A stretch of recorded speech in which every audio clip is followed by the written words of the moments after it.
We heard rumbles that they were concentration camps. But who would have imagined that Germany, which was one of the most forward countries in Europe, had the largest intelligentsia. They had more professors and engineers. They made an indelible mark on the culture of Europe, that they would create a factory to kill and gas people because of an accident of birth. The phase of the concentration camp changed from being a concentration camp into being what they called a Vernichtungscamp. A Vernichtungscamp means an extermination camp. We were surrounded by German guards, and they made a selection. They selected us. They told all the children under the age of 14 to step forward. At that time, I was 12 years old, and my growth must have been stunted, because at 12 I was probably the height I am now, because my dad was 6 feet 2 inches tall, and I looked like the average person in height. My father had me standing on a brick, so I would look a little bit taller. My sister, unfortunately, who was born in 1935, she was only 7 years old then.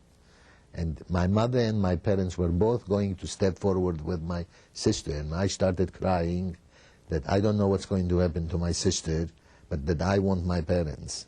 And of course the story was that they were not going to kill these children or these older people. The story was that they were going to send them to Germany to work in the fields or on farms. So they took the children, and in front of all of us, they machine gunned all the little kids. There is a monument right now in Kase, and my sister's name is on the monument. I would say that Mauthausen was the height of degradation and disaster. Life was nothing in Mauthausen. A group of people arrived from a camp called Sachsenhausen. They gave them a shower, they put them out on the field, and they let them freeze to death. When you see something like this, especially when you are 12 years old, it leaves an indelible mark on your life, believe me. And yet it could have been worse, because it could have been my father. I had a hero worship for my father. I thought my father was indestructible, that he was Superman. And things got so bad then when we were in this camp that I was the support of my father. Here I was 12 years old, and the person that I believed in so strong was falling apart on me. For 1.5 years, I kept my father alive, because I was a potato peeler.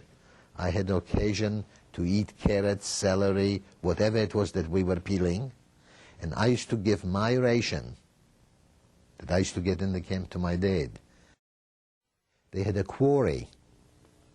And many times, when they would go out in the morning in groups of 100, the capo, another prisoner like we were, when he would announce to the German SS commandant the number of his group and how many people are in his group, he would be given orders, like he is leaving with 98 people to do the job. He would be told to leave with 90, to come back with 90.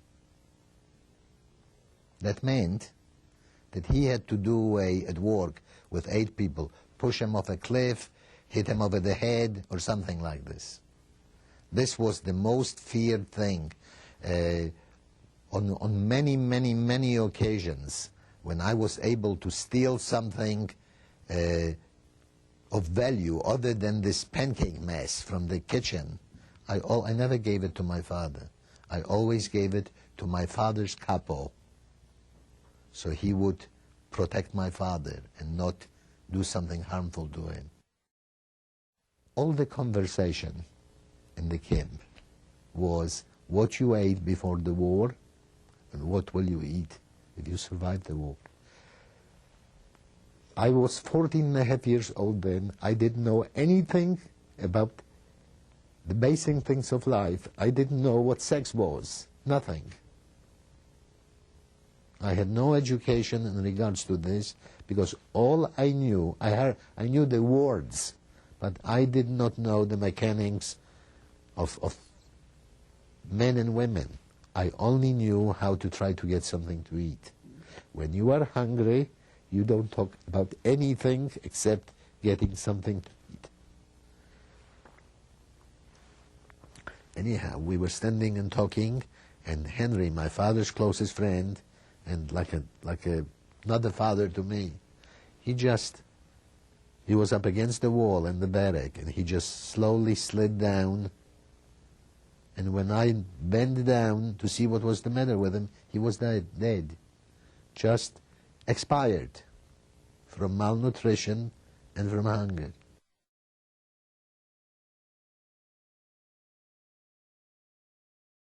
And the 4 months that I was in Gusen, I wore the same clothes for 6 months, never washed the clothes, never washed me.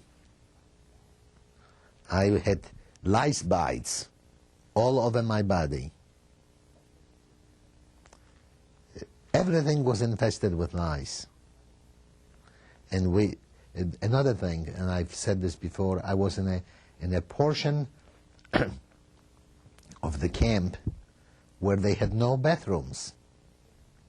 What we used to go to the bathroom was a long trench, and in front of the trench they had stakes driven into the ground, and if you needed to relieve yourself, you sat down behind one of the stakes, you held off to the stakes, and you went about your business.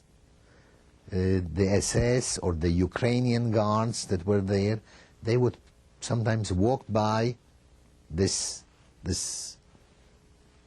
place where we went to the bathroom, and if they would see somebody that didn't look at them right, or the person looked more emaciated than the others, or whatever reason, they would hit him in the head or push him into this human excrement, and you could hear the screams and the crying, and the person would drown in it. Just to go to the bathroom was an ordeal of looking around and searching out to see if there was anybody in the neighborhood that'll do harm to you or kill you, because dying is dying. But this is dying without any kind of dignity. This is about the worst kind of dying. So this was just a horrible experience, was going to the bathroom. On May 4th, 1945, a German guard got on a loudspeaker, and he said that the Allies are coming and that the Germans are leaving, that we are free. People were emaciated. I mean, just to walk would have been an ordeal, and we did not believe it. But we really did see German guards climbing down the towers, changing into civilian clothes, and running off. And after about 3 hours, myself and maybe 25, 30 other people who could still walk, we came to the gate, and we were pushing on the gate and on the wiring, and we broke through an open hole in the wiring, and we were outside the camp, and we went to like a warehouse that was there. And in this warehouse there was so much food, so much bread and canned foods and marmalade, and that it was incomprehensible that here you have people dying every single day just 50 feet from you. It was food to save everybody's life. We saw the American flag, and the lead tank stopped in front of us, and a young American soldier, about 18 years old, jumped off the tank, looked at us, and started crying. I was told that 24,000 of us walked into Gunskirchen, and in the 20-some days that we were there prior to liberation, that only 2,000 survived, and nobody was killed. And of the 2,000, I understand that about 1,200 died after the liberation from malnutrition. My father was one of them. My father and I slept side by side in this hospital for 30 days. And every day I was getting stronger, eating voraciously every single day. My father was so far gone that he couldn't even hold food. And 30 days to the day that we were liberated, on June 5, 1945, when I woke up in the morning, my father was dead in the hospital next to me, which was the worst thing that could happen to me because, as I told you before, I worshipped my father. And I didn't know what I was going to do. I was 14 and a half years old, free to speak, but I didn't know anything. I didn't know anybody.